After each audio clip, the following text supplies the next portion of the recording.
Welcome to our Forecast Pro educational webinar series. Today's webinar is Effective Strategies for Forecasting a Product Hierarchy. Welcome, and thanks for joining us for today's webinar, Effective Strategies for Forecasting a Product Hierarchy. My name is Sarah Darin, and I am Lead Data Scientist here at BFS. I've been at BFS for about 8 years now, but I have over 25 years of experience working in analytics. I came to BFS from Nielsen, where I was a VP in the Custom Analytics division.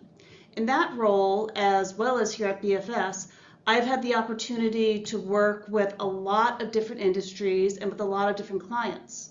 One of the most important steps when setting up a new project or a new database, and this applies to Forecast Pro and analytics in general, is determining how to organize your products and geographies, both for reporting and for modeling. That is, how to organize your hierarchy.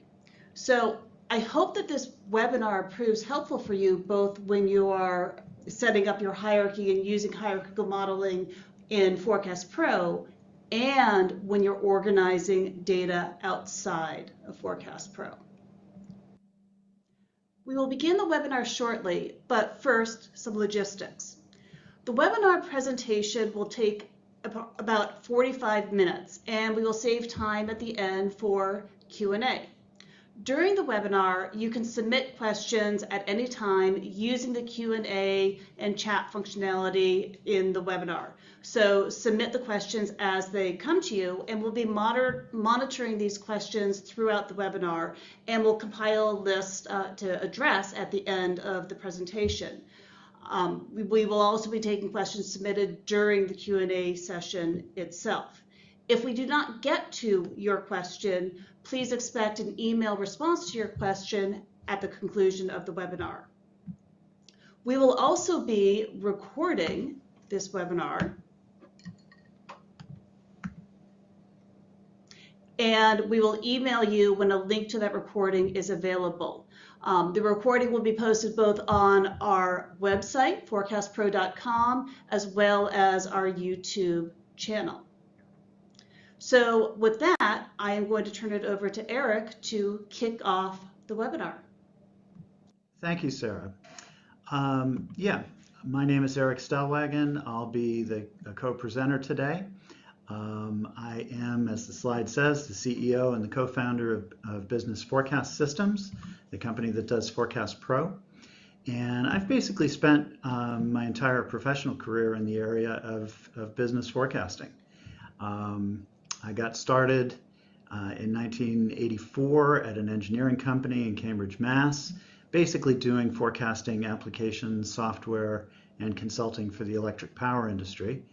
In 1986, I left that company and started Business Forecast Systems, the company that does Forecast Pro.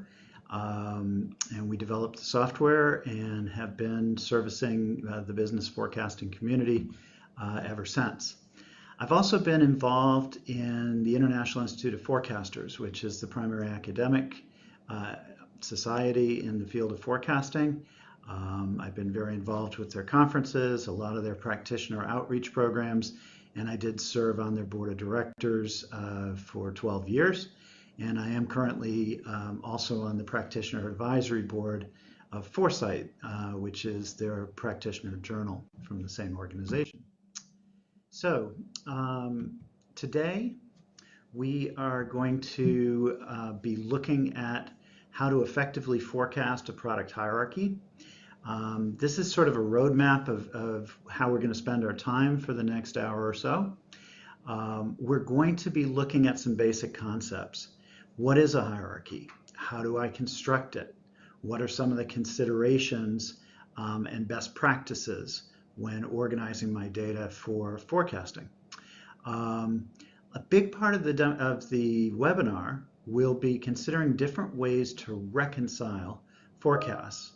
And so basically, as you have different levels of which you're working at, I've got total sales, it breaks down to products, breaks down to product lines, maybe to SKUs, perhaps to customers. there's a question of, if I want to have consistent forecasts at all levels, then how do I enforce that? There are some basic methods here. There are some commonly used methods, things like top-down forecasting and bottom-up forecasting, proportional allocations. These are all reconciliation techniques that we'll be covering during the course of the webinar. Again, we'll also be looking at the nuts and bolts of this. How do I organize my data? What are some of the considerations? Things like equivalent units of measure, and things like that. So lots of ground to cover. It will be including lots of real data examples throughout. So we'll be talking about these concepts. We'll have a certain number of slides, but we'll also be working through examples. At the conclusion, we'll wrap up and make some sort of summary statements. And then, as Sarah alluded to, we'll have time at the end for questions and answers. And I would like to remind you, as a question occurs to you while the webinar is running, put it into the Zoom chat box, okay? So we'll be monitoring that box, and when we get to the Q&A session, we'll have them ready to go. Okay, so let's actually continue on our way here.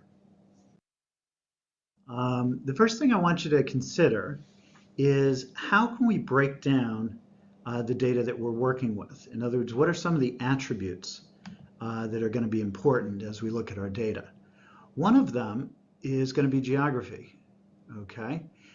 We can have sales for different countries. We could have sales, if you're in a specific country, you'd have regions or states, etc. We'll have different customers and different types of customers. The products themselves will be organized in different ways.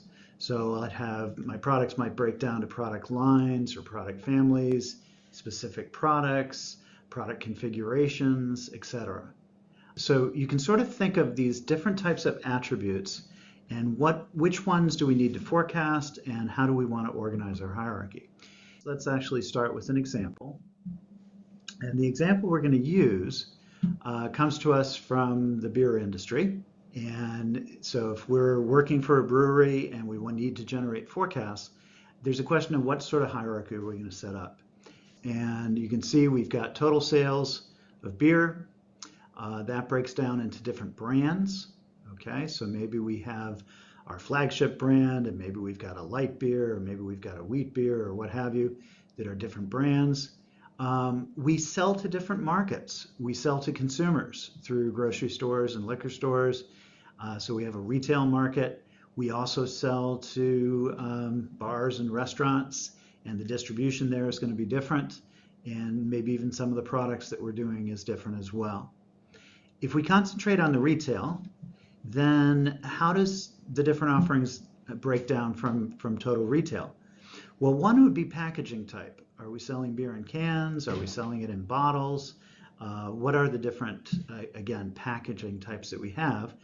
And then underneath that, what are the packaging configurations? If we're selling in cans, is it organized as 6-packs and 12-packs and cases?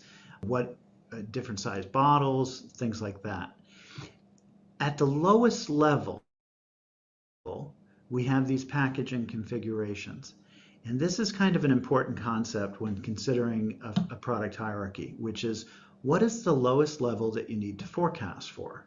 Okay, so as we look at a hierarchy like this, I want you to be thinking about, at the bottom, we have what you might call the item level, the lowest level at which we're going to forecast. In this example, in the package configurations. This is generally speaking where you're going to bring in the data. And for those using Forecast Pro, this is definitely where you're going to bring in the data. Everything above the item level are groups. So you could see that to figure out how much we sold in cans, you would aggregate the item level packaging styles into total sales for cans. And if we aggregate up the cans and the bottles, that'll tell us what we have for retail, etc. So as we work with a hierarchy, I want you to be thinking about this concept of item level data, the lowest level at which we're forecasting, and group level data, anything above the item level. Now, corporations or organizations typically deal with multiple levels of aggregation, and they're going to need forecasts at all the different levels. Okay? So if I'm trying to decide how much beer to brew, first thing I need is how many gallons or barrels am I going to need to brew of the different brands. After I've done that, I start to say, how am I going to package that? And how much is going to go into cans and bottles, and how much is going to be done in 6-packs and 12-packs. And all of these forecasts are needed, but they're needed at different times and for different purposes. If you've ever taken a brewery tour, you might notice that that process sort of reflects this. You know, when you're doing the brand, you need to decide how much to brew, and you start mixing the ingredients, and you start brewing the beer, but it's going to be weeks before you're actually putting it into packages and deciding on 6-packs and 12-packs. And in the brewery tour, that's almost always at the end.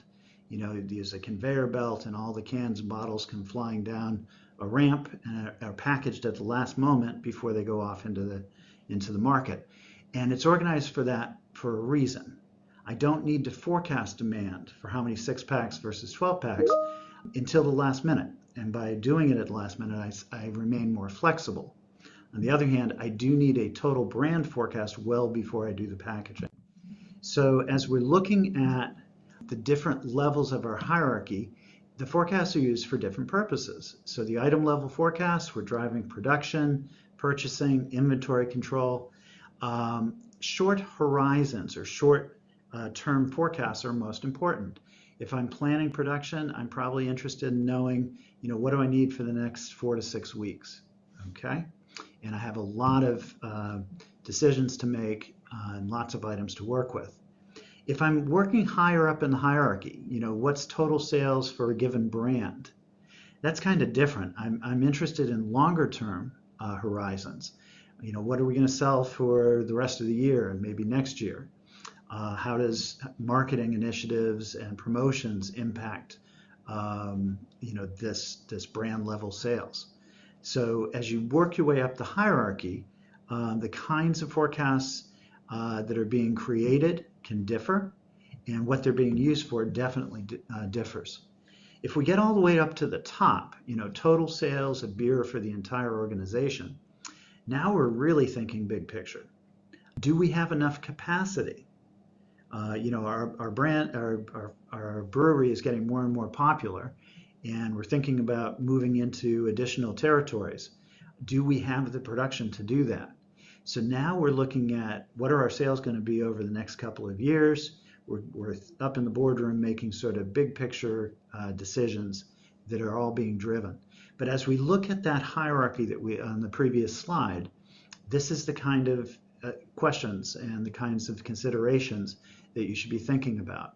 We can forecast at these different levels. They're used for different purposes. And as the title of this webinar suggests, we're going to be looking at ways of getting consistent forecasts across the different levels. So in this example, we're focusing in on a small part of that beer hierarchy. So a simple hierarchy within it, and what we're looking at is cans breaking down into 12-packs and 6-packs. So first of all, let's take a look at the history here, and you can see that we have about 6 years of history for total cans of beer. And across time, you can see that there is very strong seasonality with the summer months showing much stronger beer sales, particularly right around this 4th of July holiday here. And you can also see that in terms of trend, it's been relatively flat across the historic data period. If we go and look at 12-packs, we can see that again, we do have that same regular seasonality, very similar to total cans with your 4th of July here, but it is trending up. And that means if we look at the 6-packs, again, we have that same seasonality, but it's trending down. So the proportion of beer being sold as 12-packs is actually increasing over time, while the proportion being sold as 6-packs is declining over time.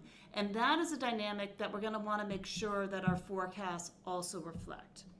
Another quick point before we start looking at some forecasts here is that One of the things that you need to think about when you're doing hierarchical modeling and setting up your hierarchy is, are you adding together things that make sense? So if you look up at the top here, it does say 6-packs, 12-ounce cans, but the way that we're measuring this data is as gallons. So in order to be able to add together the sales from 12-packs and the sales from 6-packs, we have to make sure that we're not using unit sales, where it doesn't really make sense to be adding together a 12-pack and a 6-pack. We want to add together equivalent units. And in the beer industry, it's quite common to use gallons or barrels to make sure that when you're adding together the different types of packaging, the total is going to make sense. So let's actually take a look at the forecast. Flip over to my forecast view. So let's actually look at the 12-pack first. And what you can see is the forecast looks very reasonable. It looks like the history. And if I go to the 12-packs, again, it looks reasonable. It's reflecting that upward trend, and the 6-pack is reflecting that downward trend. So how are we doing these forecasts? By default, Forecast Pro is using what we call bottom-up forecasting. And with bottom-up forecasting, what we're doing is we're creating a forecast for 6-packs, and that you can see up here. And we're creating a forecast for the 12-packs. And then to get the total can forecast, we are simply adding together those two forecasts. So you can see we have a forecast of about 905 in week 35 for the 12-packs and 760. And those two things together add up to this roughly 1,664 forecast for total cans. An alternative to this approach, this bottom-up approach, is to do what we call top-down forecasting. And I'm going to actually apply that top-down forecast. You can see right now we have this 1,664. And when I apply this top-down forecast, the graph changed slightly, and you can see that the forecast has actually now gone up to about 1,729. So not anything drastic here, but the numbers have changed. What does that mean for the SKUs that lie underneath? Let's take a look at the 12-packs. So the 12-packs also looks pretty reasonable. Like the top-down forecast, or rather the bottom-up forecast, we're still seeing this upward trend maintained. And we see that our forecast has gone up a little bit to 940. And if we go to the 6-packs, we can also see that the downward trend is maintained for 6-packs. The forecast has gone up also slightly versus the bottom-up forecast. So it's pretty straightforward to understand how we're generating those forecasts for bottom-up. How are we doing that for the top-down? How are we reconciling this so that the 6-pack forecast plus the 12-pack forecast equals the total cans so that they're consistent? Let's actually jump back to the slides for a simple example of how the math here works. So here we are back at our beer hierarchy, and let's take a look now at how this reconciliation works. So the first thing that we're doing is we're generating forecasts at the group and end item levels independently. So using the history for total cans, we're generating a forecast of 120 for a given week. And for 6-packs, we're using the history for 6-packs and generating a forecast of 70 for that same week. And then for 12-packs, we're using the history of 12-packs and generating a forecast of 30 for that week. So those are what we're going to call the model-based forecasts.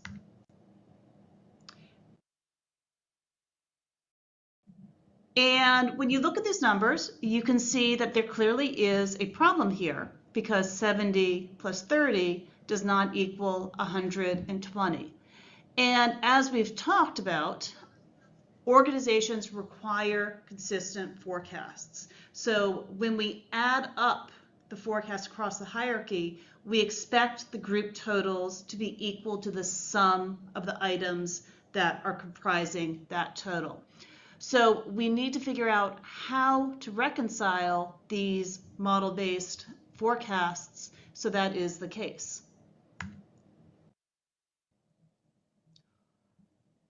The alternative that we just looked at in Forecast Pro is what we call bottom up. And that was pretty straightforward. But to put into words exactly what we were doing, we were using the model-based 6-pack forecast and we were using the model-based 12-pack forecast. So the 70 and the 30. And what we did is we replaced the total cans forecast. So instead of using the model-based total cans forecast, we simply added up the 6-pack forecast and the 12-pack forecast.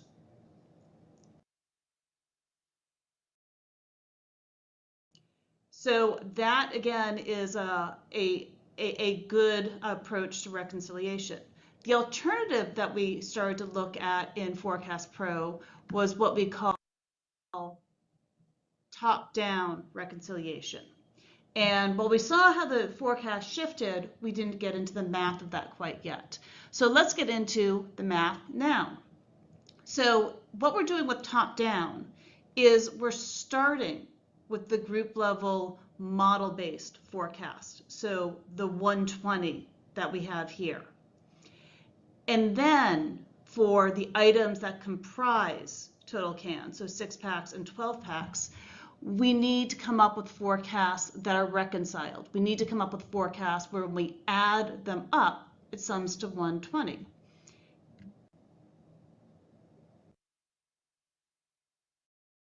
In this case, we're forecasting 84 and 36. How are we getting to these numbers? There are really two ways you can think about this. One of them is for this particular week, if we look at the bottom-up forecast, we can see that 70% of the forecast is comprised of 6-packs and the other 30% from 12-packs. We could think about the top-down approach being that we apply that same distribution to the top-down group level forecast. So in this case, 70% of 120 is 84. And 30% of 120 is 36. Another way to think about that is that the top-down, the model-based total cans forecast is 20% higher than the bottom-up total can forecast. So we could also think about it as we're adjusting up the 6-pack forecast by 20%, and we're adjusting up the 12-pack forecast by 20% to get to this 84 and 36. And remember, we're doing this each week or each time period. So in each week, we're looking at what percentage of the total is coming from 6-packs, what percentage is coming from 12-packs, and we're applying that week-specific distribution to the week-specific group level model-based forecast. Another way that you can approach this is what we call proportional allocation.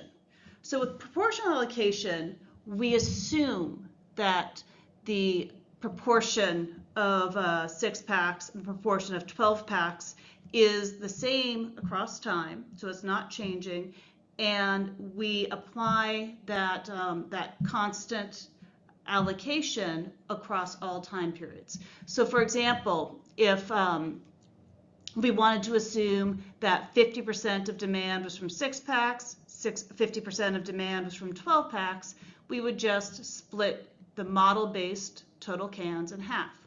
So the total cans forecast is still going to be 120, but we're going to see 60 for the 6-packs and 60 for the 12-packs.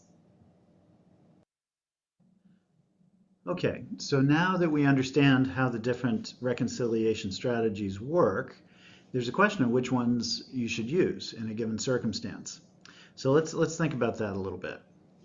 There's an advantage to working higher in the hierarchy, in other words, to going top down. The advantage is that group level data is going to have higher volume. So the further you go up the hierarchy, obviously, you're aggregating things up and you have more volume. High volume data in general is easier to forecast than lower volume data. Higher volume means that you can see the structure in the data better.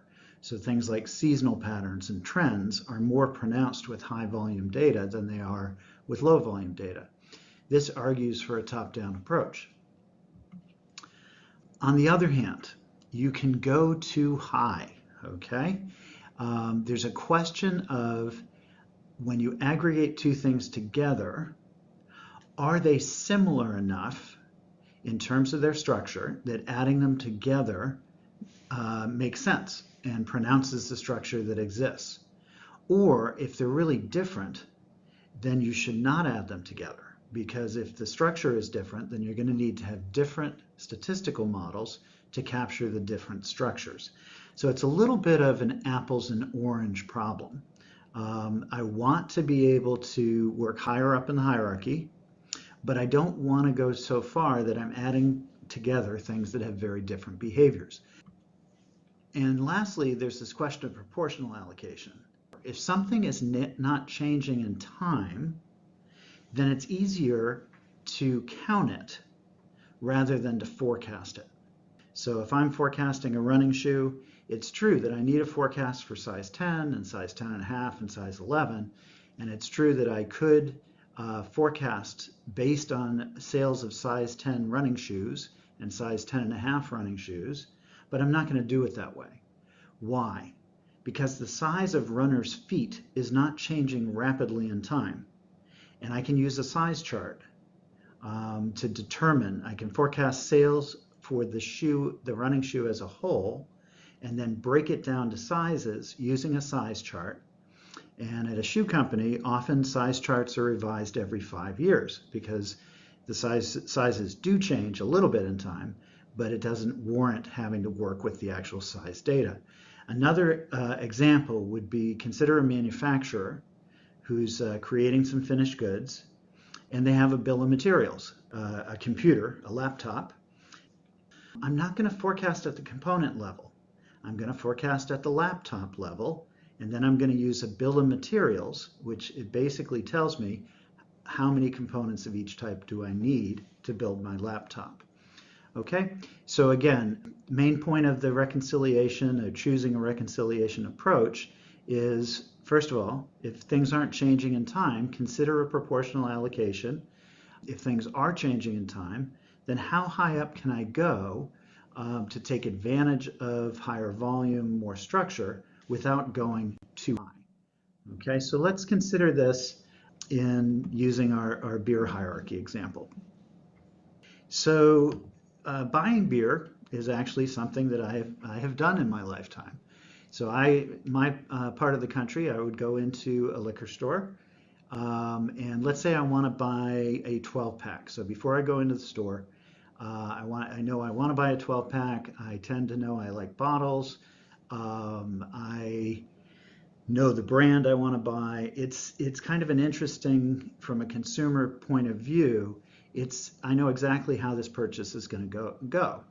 So I go into the store and I walk over and I'm going to buy my 12-pack, and I notice that 6-packs are on sale. And it's actually cheaper to buy 2 6-packs than to buy a single 12-pack. Okay, what do? I'm going to buy 2 6-packs, and I'm going to leave the store with 12 bottles of beer. And I'm not going to say to myself, gee, I went in expecting to buy one thing and I left with something different. Okay, to me, the consumer, there's really no difference between one 12-pack and 2 6-packs. And this argues, if the consumer doesn't see any difference between something, then there's no question you could add them together and forecast them as one. So when I look at this example and ask myself, should I forecast 6-packs separately from 12-packs, or could I aggregate to cans and take advantage of that higher volume? This is an easy one. The consumer doesn't really see much of a difference here, and aggregating to cans is perfectly reasonable. Okay, what about the next level? What about cans and bottles? Should I forecast them separately, or should I consider adding them together and forecasting up another level here at retail? It's true that cans and bottles are different, and people do have preferences. I just mentioned that I prefer bottles to cans. On the other hand, it's true that there's a lot of things that are the same from a consumer point of view between cans and bottles. The seasonal patterns for sales in cans and bottles is going to be very similar. The response to advertising for the brand is going to impact both cans and bottles in the same way.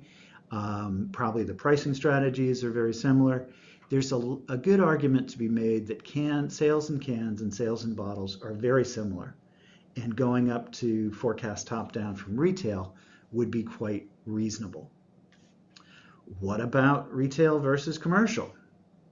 Should I consider that and forecast, say, total sales for the brand? Here I don't think I would. Here I think I'm starting to get into apples and oranges. Retail sales are, direct to consumer. Commercial sales are to bars and restaurants. They have a different distribution. They have different pricing. They have different promotions. They have different products. And I'm going to expect that patterns in commercial sales and patterns in retail sales are going to be different. And I don't think I would forecast up at the top, the brand level, top down. So I think I'm probably going to be going top down from retail. And we haven't explored the commercial offerings, so I'll sort of punt on that. But I think to get to brand, I'll definitely take whatever might say top down from retail and my total commercial forecast and add those together to get brand rather than going top down from brand. This concept of I'm sort of working somewhere in the middle. Some people call this a middle out forecast. The way I tend to think about it is I'm using a combination of top down and bottom up. In my example, I'm going top down from retail and perhaps bottom up from commercial. And that fact means that the brand is also a bottom up forecast in the sense that it's adding together things lower on the hierarchy. But again, as we think about how do we reconcile, where do we put our top downs and bottom ups, and should we consider proportions, it's good to think about your hierarchy and try to think a little bit like your consumer, okay? So how do we go about this? I think step one is start by determining if proportional allocation should be used. Is it really something that's driven by a bill of materials or a size chart or something that's just not changing much in time? In which case it's going to be easier to just use the known breakdowns than to try to forecast it from its own history. Try to think like your consumers. How do they view the items? This can actually be harder than you think. If you work for a brewery and you're like, well, hey, 6-packs and 12-packs, those are different SKUs. Those are very different things. And I'm used to thinking about all of my SKUs as something very different from each other. That's not true from the consumers. They don't care about your SKU numbers. They're looking at your products and they're walking into, in this case, a retail environment, and they're saying, what should I buy? And they're looking at some things that you offer and say, yeah, those are very similar. And I can choose between those, and if they're out of one, maybe I'll get the other, etc. And that all argues to aggregate them together. Whereas other things, if they're out of 6-packs and 12-packs, I'm not going to look at a keg, okay? My wife would kill me. You sort of try to think like your consumer. How do they view your products? And if they're thinking of them in a similar fashion, that's usually a pretty good argument for being able to go higher in the hierarchy. If you're not sure, there's always experimentation. Try it both ways and maybe measure performance. What's the forecast accuracy if I go bottom up historically? What's it if I go top down? So using like a holdout sample or a simulation, for those who are using Forecast Pro, that's a very simple thing to do. But you can always test if you're not sure. And then finally, Most multiple level forecasts combine, at least in my experience, top-down and bottom-up approaches. So by the time you're getting into, real applications with real hierarchies, very often these hierarchies are reasonably involved, and you're going to use some combination of top-down and bottom-up. The final thing here, and Sarah will be showing us an example of this shortly, is that in some instances, the data that you're working with may not support bottom-up. So if you have, products that are constantly being, have very short lives and are constantly being replaced with other products, that lack of data might preclude you from going bottom up. You just don't have enough structure at the lowest level. Again, we'll see an example of this very, very shortly. So before we get to that example, I do want to do some of the considerations when setting up the hierarchy. Almost all of these have been alluded to in the past, but they're important, so let's review them. Number one, if we're going to add things together, the units of measure need to be comparable. As we mentioned, it doesn't make sense to add together the number of 6-packs we sold and the number of 12-packs we sold and say that's the total number for cans. On the other hand, it does make sense to say how many gallons of beer or barrels of beer did we sell packaged in 6-packs plus how many gallons packaged in 12-packs. If we add those unit measures, those gallons or barrels together, it tells us how many gallons or barrels we need to brew. So that makes perfect sense. But if you're doing aggregation, you're after some sort of consistent unit of measure. The hierarchy should be as simple as possible and still get the job done. And that's kind of true in forecasting in general. You can always make something more complicated. The question is it useful? Okay. I can build hierarchies that have 25 levels to them. I probably shouldn't, but I could. You want to make things as simple as you can and still get the job done. If you don't need a 4th level in your hierarchy, don't add it. If you don't need a 5th level, don't add it. If you do need it, include it. Okay? But try to adhere to the KISS principle. Keep it simple. Okay? And make your hierarchy as simple as possible and still be able to get your job done. This is a little subtle, but if you have items that are discontinued, there's a question of when you're bringing them in to the hierarchy, whether you should include or when you're setting up your data, do I need to include discontinued items? And the answer is, if you go top down, yes. So if I'm looking at, let's say that I have different SKUs that I've discontinued. So 5 years ago I had a certain set of SKUs that composed a product line, and today it's a different set of SKUs that compose that same product line. If I'm going top down, I need the group level data, the product line level data for the 5 years prior. And that means that those discontinued items are important because they go into the group level historic data. So if I'm only including active items, my group level totals are not going to be indicative of the history of that 5-year group level. So if we're going top down, you need them. If you're not going top down, well, then you don't actually need them because that history won't be used. So it's really just a consideration if you're going top down. The last point on the slide we're going to illustrate with an example, but it's a pretty common pitfall. And so what it says here is that the structure of the hierarchy should be selected for forecasting, not for reporting. And this is something I have seen time and time again. And to understand this, I'm going to use a visual aid here. So we'll go to the next slide. Okay, so this example comes from a cable company. And basically they have different types of service, residential products, business, and public access. And if we look at the residential, they have different offerings. They offer internet and TV and phone. And their service territory covers a bunch of different states. Okay, so this is one way they could set up their hierarchy.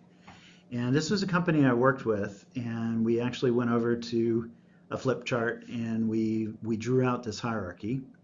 And then we also drew out another hierarchy, okay, which is this green one. So there's kind of a question of how do you organize a hierarchy? And in the blue example, we went from total volume down to the type, the class of service, and then down to the actual offerings. And then at the lowest level, we broke it down by state. The alternative, or an alternative, I should say, is to take total volume, to break down immediately to state, and then to break down to what's offered state by state. Okay, so we discussed this, and I asked, well, which hierarchy should we consider using? And almost everybody in the room immediately said the bottom one, the green one. And I said, why? And they said, because we need to report our forecast state by state. So we need a final forecast for state 1 and state 2, etc. Okay? And that was the wrong answer. Because what I was really after is which one of these would allow us to generate the most accurate forecasts. And that's different from how you need to report something. So there are things I can do in the blue hierarchy that I cannot do in the green hierarchy. And there are things I can do in the green hierarchy I can't do with the blue hierarchy. And what are they? Well, mostly it has to do with top-down forecasting. Remember that what I said earlier, if things are similar enough to aggregate them together, then you often want to do so to take advantage of higher volume and more structure. If the states are very similar, if the types of seasonal patterns and trends in response to advertising and all of that, if the structure of the data is similar from state to state, then this blue hierarchy allows you to aggregate across states and forecast residential services as a whole, and business services as a whole, and public access as a whole. And in the industry, the residential and business and public access are very different. So we never go at the grand total. These would always be forecasted separately. If the states are similar, then this would be a very nice way of being able to aggregate the data and work at higher levels. If the states are not similar, then you need to break it out immediately by state. So the question really is how similar are the states? And in this particular example, the answer was very. That basically the services were the same, that the advertising cut across markets, and we ended up using the top hierarchy so that we could go top down, actually from internet, TV, and phone. But everybody in the room, their immediate reaction was we should use the bottom one because that's the way we need to report this. Okay, I understand they need to report it, but that doesn't mean they need to forecast it that way. If you forecast the blue hierarchy, you're going to have a forecast for all of these end items. And now you want to aggregate across the states, say, or across to get total for state 1, state 2. That is a database operation. I take all my lowest level forecasts and I reorganize them. Some people call this shuffling the hierarchy or slicing and dicing. Think pivot table, okay? Forecast Pro, for those who use Forecast Pro, can do this automatically. I'll show you how it does it in a second. But again, what I'm trying to illustrate is the top hierarchy in this example is the one to use for forecasting because it allows you to aggregate across the states. The bottom hierarchy, after the forecasts are generated, you could use to present the results to management because they want to see it state by state, but it's not the way it should be forecasted. So let's actually just quickly see how that's done in Forecast Pro. So this is the actual data from the company from the slides. And what you can see is we've got total. It breaks down to the class of service, the residential, the business, the public access. That goes down to the offerings, the internet, the TV, and the phone. And then finally down to the state level data.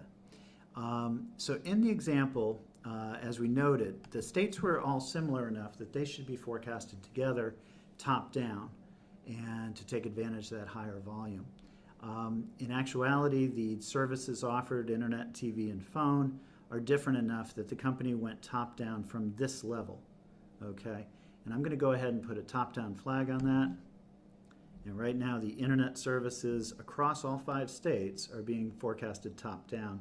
And I actually want that top down flag on this level across the board. So I'm going to use the apply modifiers to this level.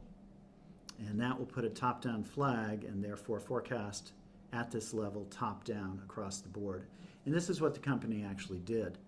Now, as I mentioned before, when we started talking about how to organize the hierarchy, they wanted it to break down immediately from total to state because they needed to report state by state. This has not been forecasted this way, but essentially I can manipulate the data. I can reorder the hierarchy to view the state level data.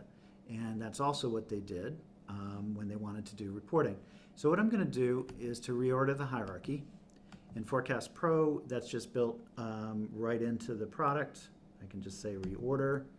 I can take our states and I could put it, I'll put it right up underneath the total. I'll hit OK.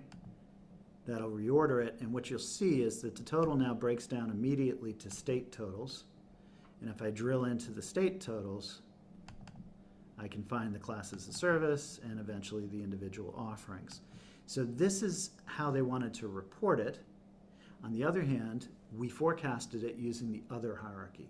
For those who aren't using Forecast Pro, you would have used the other hierarchy to forecast and then throw it into a pivot table or a database and write a query or execute the pivot, and you can view it aggregated that way. So with that, I'm going to pass the baton back to Sarah, and she's going to take us through another example or two, and then we're going to go and summarize and take questions. Thank you, Eric. So what we're looking at here is total cold remedies. And that breaks down into some different categories of cold remedies, gel caps, inhalers, all the way down to syrups. So we're actually going to focus on the syrups in this example.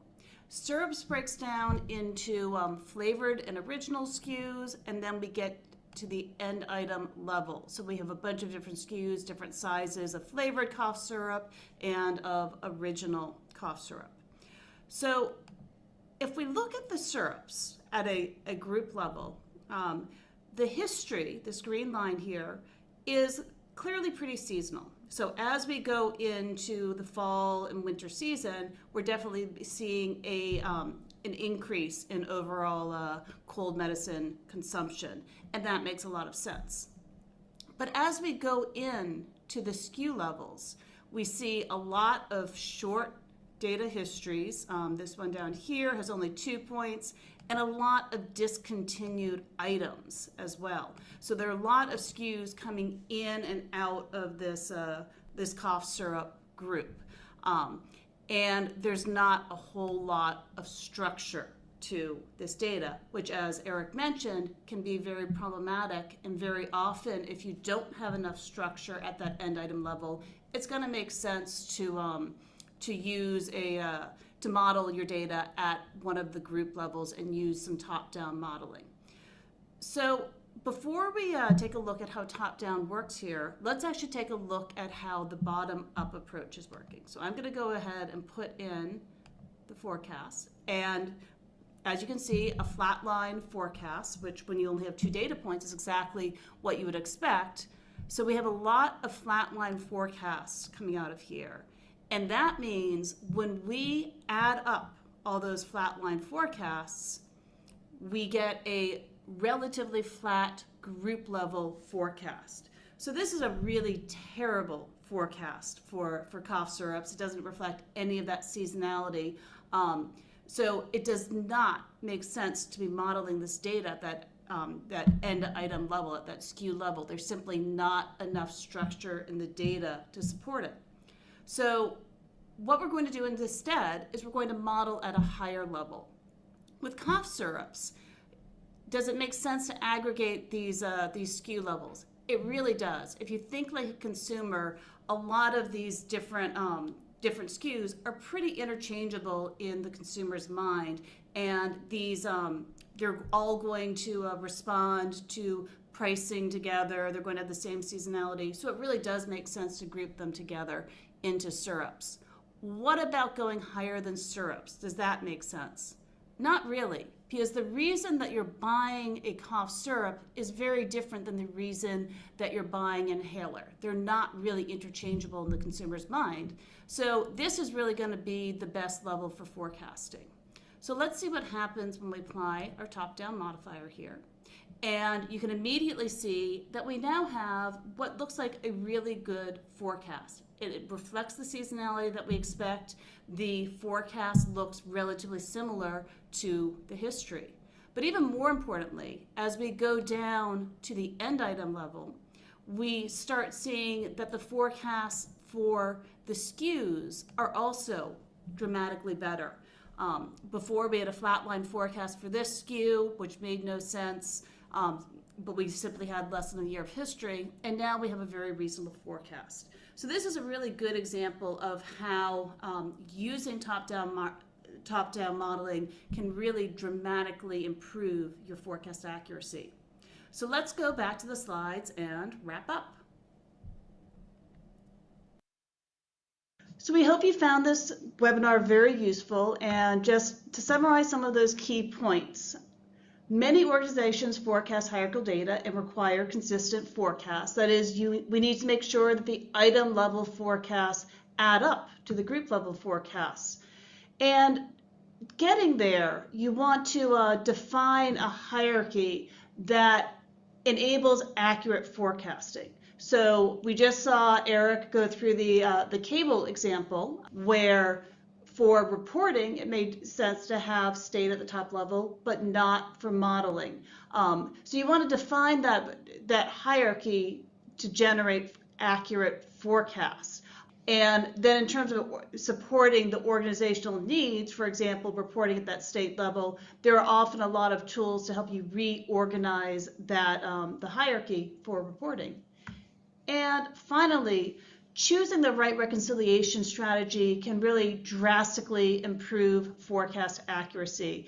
And that is really clear in that cold remedies example, where at the item level, there was just not enough structure to forecast accurately, and choosing a middle out approach drastically improved forecast accuracy. So that concludes our webinar, and we're just going to quickly give you some useful information about Forecast Pro before we move on to our Q&A. Okay, as you've undoubtedly noticed, we've been using Forecast Pro throughout the webinar to illustrate what we've been discussing. If you are interested in learning more about Forecast Pro, we'd love to help you learn. Probably the best way is to request a live demo. You can actually do it right from within the chat during the webinar. You can also send an email to sales@ForecastPro. But basically, we can demo the software and even work through examples using your own data and see what kind of value it can add for you. There's also a fair number of resources and some upcoming events that are on forecastpro.com. So I'm going to show you some of that, and we do offer trial editions as well that can be downloaded from the website.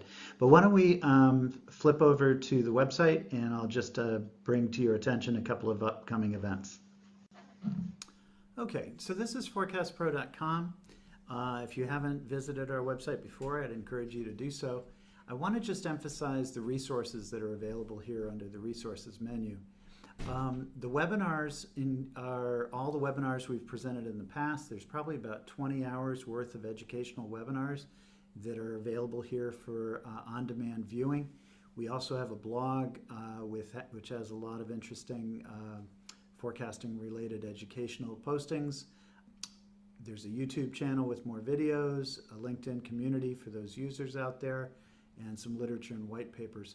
There's also events, and Forecast Pro does offer various different events. We do have other webinars that are coming up. Next month, we have one on collaboration that's really designed for Forecast Pro users. And we have a 3-day workshop in Orlando, Florida, on February 26th through 28th. This is a class where we'll go through different forecasting methodologies and best practices. It's always a very lively class. The attendance is limited. We're going to cut it off at 35, and I think we're getting pretty close to that. So actually, if you are interested, I encourage you to act quick because it will sell out certainly probably by the end of this week. If you haven't visited Forecast Pro, I'd encourage you to do so. And with that, let's turn to the Q&A.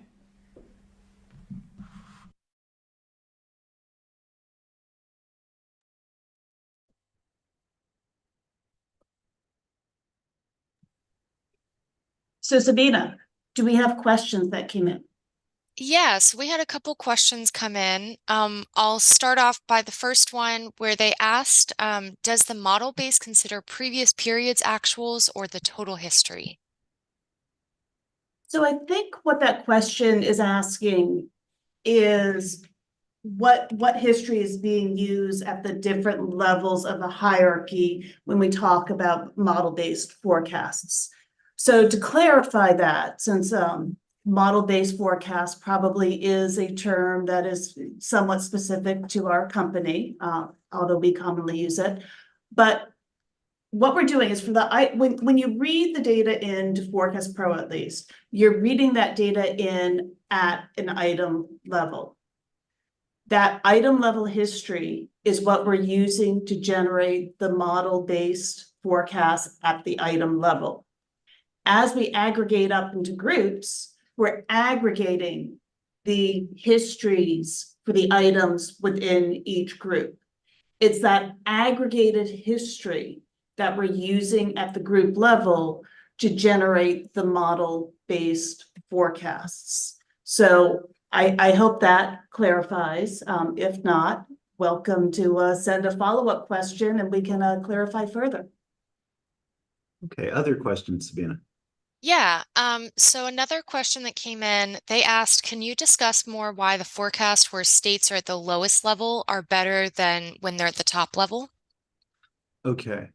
So in that example, first of all, it's a specific example, and it's not to say that, you know, if you have geography, they should always be at the bottom. It's more of what I would consider kind of an apples and oranges question. So the state in the example, we had several states, and they were basically, I actually did some work with this client. The services that they offered spanned 4 or 5 different states. And the question was, if they were similar, if the states were very similar to each other, the advantage of the hierarchy that has them at the bottom is that you could go top down from those service levels, from internet and phone, et cetera, and take advantage of, by aggregating across the states, much higher volume, which means more structure and easier to forecast. So in this instance, the states were similar. They had the same kind of advertising. They had the same rate structure. Their television buys actually went across the different territories. And it was clear that there was an advantage to aggregating up to the state level, or aggregating across the states rather, to get to total sales at higher level and going top down. On the other hand, part of that discussion was also, you know, if they had services that operated very differently in different territories, so that those should be separate, because again, they have to be similar enough to aggregate and take advantage of that higher volume to go top down. So again, I like to think of this as kind of an apples and oranges thing. Are things similar enough to aggregate them, take advantage of the higher volume and go top down, or are they different? And if they're different, they need to have separate models to forecast those different behaviors. We are getting close to the end of our time. As we mentioned in the beginning, if we don't get to your question, we will be sending emails to answer anything that we didn't have time for. I think let's take one more and maybe wrap after that. Yeah. So what do we have, Sabina? Yeah, so the last question we'll answer is they said in the beer example, you used gallons for forecasting. However, let's say the MRP system needed units. Would you use the unit conversion in Forecast Pro to convert gallons to units for your output file? I can take that question. The quick answer is yes. One of the reasons that we support conversions as a data input in Forecast Pro is that this is a probably fairly common need.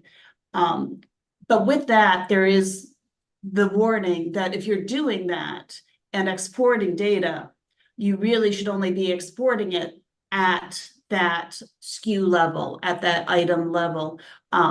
Because again, after that conversion, once you're aggregating up to a total, then it's not necessarily going to make a lot of sense.